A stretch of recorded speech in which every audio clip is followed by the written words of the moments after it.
Usa ka concerned citizen nga habal-habal driver kinsa tigpaminawan sa Brigada News FM Cebu maoy nagiya sa usa ka inahan uban sa anak ug apo nga maabot lang sa sibyaanan sa brigada. Sa pag-asikaso sa mga personnel sa Brigada Action Center, mitug-an ang inahan, na-rescue ang iyang anak sa Masbate City human nakadawat og report nga gipasagdan og giabuso sa kabanay sa kaipon nini. Ang biktima bag-o lang nanganak apan giingong wala giatiman sa pagpakaon.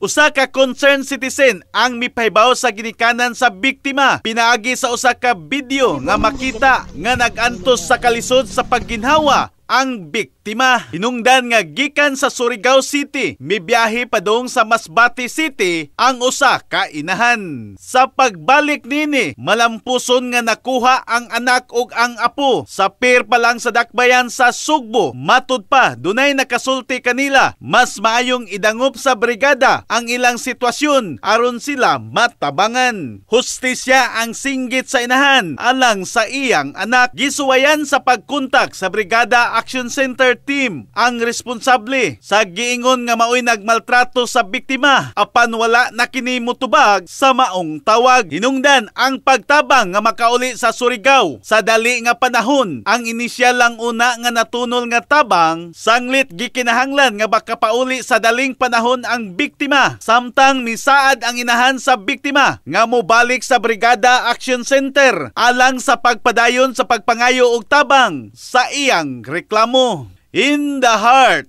of changing lives, ako si Brigada Alan Tangkawan sa 90.7 Brigada News FM Cebu, the Music and News Authority.